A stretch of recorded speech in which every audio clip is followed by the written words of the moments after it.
Hello students, this is video number 1 on our next chapter, units and dimensions. This is a very interesting topic, totally mathematical है और इसके अंदर हम लोग basic idea लेने वाले हैं. यूनिट्स क्या होते हैं, डायमेंशंस क्या होते हैं, what are fundamental quantities, what are derived quantities. तो आज की क्लास है फंडामेंटल क्वांटिटीज़ पे बेस्ड मेनली. क्या है उस पर बात करेंगे. देखो ये कुछ पहले से रिटन मटेरियल है जिसके ऊपर बात कर रहे हैं. बिल्कुल बेसिक चैप्टर है ये, बिल्कुल बेसिक. बहुत से लोग फर्स्ट चैप्टर यही पढ़ाते हैं. मैंने आपको मैथमेटिकल टूल से स्टार्ट किया था, लेकिन बहुत से लोग फिज़िकल क्वांटिटीज़ इन सब चीज़ों से ही स्टार्ट करते हैं. ठीक है, इसमें मैं थोड़ा रीड करूँगा और थोड़ा आप खुद रीड करना. मैं बेसिक आइडिया दे रहा हूँ कि क्या मतलब है इन बातों का. देखो जो चीज़ें उसमें इंपॉर्टेंट है उनको मैं आपको बता दूंगा. ठीक है, physics is the study of laws of nature. Physics में हम क्या स्टडी करते हैं, नेचर में जो लॉज हैं वो जिनको गवर्न करती है वो चीज़ें हमने सीखनी है. एग्जाम्पल के तौर पे ग्रेविटेशन लॉ जो न्यूटन ने हमें सिखाया था सबसे पहले 9th में आप सीख के आए हो. तो that is the first law जो आप लोगों ने सीखा हुआ है पहले से. क्या वो नेचर का लॉ है या नहीं? बिल्कुल है. तो ऐसे बहुत से लॉज हैं, मैं उन पे डिस्कशन नहीं कर रहा हूँ अभी, लेकिन ऐसे बहुत से लॉज हैं जिस पे हम आहिस्ता करके बात करेंगे और आहिस्ता आपके दिमाग में वो चीज़ें बैठेंगी. आज ही वो सब चीज़ों के बारे में बात नहीं की जा सकती. The description of these laws. अब इन चीज़ों को डिफाइन करने के लिए जैसे आप लोगों ने पढ़ा है F is equal to G m1 m2/r². ये था आपका ग्रेविटेशन लॉ. तो सिर्फ इतने से लॉ को स्टडी करने के लिए आपको कुछ क्वांटिटीज़ को डिस्कस करना पड़ा, स्टडी करना पड़ा. उनको हम बोलते हैं फिजिकल क्वांटिटीज़. और उनकी मेजरमेंट बहुत इंपॉर्टेंट है हमारे लिए. जैसे मास को मेजर करते हो आप केजी, जो मास केजी में हम मेजर करते हैं, कैसे मेजर करते हो? कॉमन बैलेंस से. समझ आई बात? ठीक है. R distance, F force, newtons. समझ आई बात? तो ये इन सब क्वांटिटीज़ को क्या बोलेंगे? मास को, इसको क्या बोलेंगे? Physical quantities. क्या बोलेंगे? Physical quantity. बहुत सी फिजिकल क्वांटिटीज़ हैं. हर फिजिकल क्वांटिटी का आप, और 11th और 12th के अंदर आपने पता नहीं कितनी फिजिकल क्वांटिटीज़ पढ़नी है. उन सब की शक्ल आपको इस चैप्टर के अंदर दिखेगी, बट घबराने की ज़रूरत नहीं है. वो तो पूरे 12th लगती है उन सब क्वांटिटीज़ को अंडरस्टैंड करने के लिए. पूरी 11th 12th की स्टडी करेंगे, अच्छे से पढ़ेंगे, तो वो सारी की सारी फिजिकल क्वांटिटीज़ के बारे में आप बात कर पाओगे. इस चैप्टर के अंदर आपको दिखाई ज़रूर देंगी. आपको घबराहट भी होगी कि ये क्या आ गया यार, ये तो कभी सुना ही नहीं है हमने, लेकिन उसमें घबराने की ज़रूरत नहीं है. इस चैप्टर के अंदर हम सब फिजिकल क्वांटिटीज़ को देखेंगे ज़रूर, उनके फॉर्मूलाज को भी देखेंगे, बट उनकी अंडरस्टैंडिंग इस चैप्टर में नहीं है. बड़ी क्लियर बात याद रखो, फिजिकल क्वांटिटीज की अंडरस्टैंडिंग नहीं है. We are not going to study what is acceleration in this chapter. हम सिर्फ एक्सेलरेशन के फॉर्मूला के साथ इंटरेस्टेड होंगे इस चैप्टर के अंदर. This is very important to note it down. कई बार मैंने देखा है स्टूडेंट्स, मैं बोलता हूँ कोई एक फिजिकल क्वांटिटी बोलूँगा, जैसे सरफेस टेंशन बोला, हमने तो कभी सुना नहीं है सरफेस टेंशन. अभी हम 11th में अभी एंटर किए, हमें मालूम ही नहीं है कि सरफेस टेंशन क्या होती है. सरफेस टेंशन आएगी 3-4 महीने के बाद. एक चैप्टर पढ़ेंगे हम फ्लूइड मैकेनिक्स, उसके अंदर जाके हम सरफेस टेंशन पढ़ने वाले हैं हम. लेकिन इस चैप्टर के अंदर सरफेस टेंशन का फॉर्मूला लर्न कर लेंगे. Yes, you have to learn some few formulas, जो मतलब आपको बिना अंडरस्टैंडिंग के लर्न करने पड़ेंगे इस चैप्टर के अंदर. ये हमारी बेसिक रिक्वायरमेंट है. इस बात को ज़रा समझना बहुत इंपॉर्टेंट है हमारे लिए. चलते हैं आगे. Physical quantities which are independent of each other. ये डेफिनेशन फंडामेंटल क्वांटिटीज़ की आगे, जिसको बेस क्वांटिटीज़ भी बोलते हैं. क्या? Fundamental quantities which are independent of each other, जो एक दूसरे पे डिपेंड नहीं करती, उनको हम बोलते हैं फंडामेंटल क्वांटिटी. ऐसी फिजिकल क्वांटिटीज, और कितनी है ऐसी? 7 फंडामेंटल क्वांटिटीज हैं. Very interesting. एक लाइन के अंदर इसने सब कुछ लिख दिया हो. All other physical quantities which are derived. अब सिर्फ 7 तो है नहीं, बहुत सी फिजिकल क्वांटिटीज हैं. बाकी जितनी फिजिकल क्वांटिटीज हैं वो सब की सब डिराइव हो सकती हैं इन 7 से, और उनको हम क्या बोलते हैं? डिराइव्ड फिजिकल क्वांटिटीज या डिराइव्ड क्वांटिटीज. वो हम नेक्स्ट वीडियो में बनाने वाला हूं डिराइव्ड क्वांटिटीज पे. फिर आ गया, ठीक है, ये सब खुद पढ़ो. अच्छा, 7 फंडामेंटल क्वांटिटीज़ हैं. कुछ बातें याद रख लो, कौन सी हैं बाद में बात करेंगे. 7 फंडामेंटल क्वांटिटीज़ हैं और 2 सप्लीमेंट्री फंडामेंटल क्वांटिटी. लिखा है इधर, सप्लीमेंट्री फंडामेंटल क्वांटिटीज़ हैं.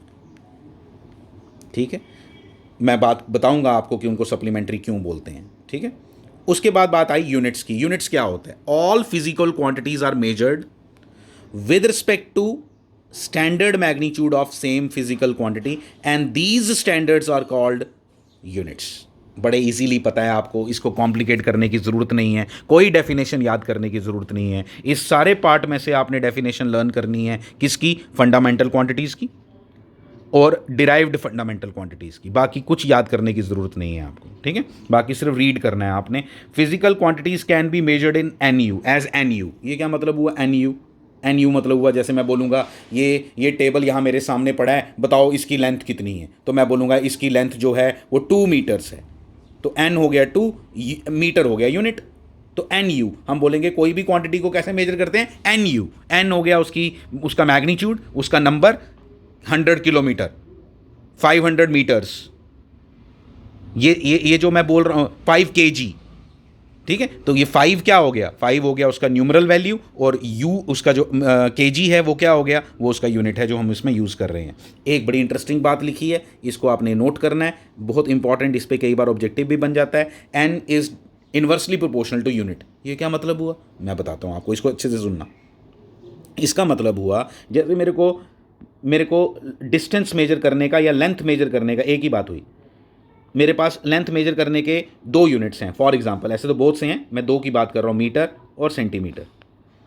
आप बताओ बड़ा यूनिट कौन सा है? मीटर बड़ा यूनिट है, सेंटीमीटर छोटा यूनिट है। तो हम क्या बोलेंगे?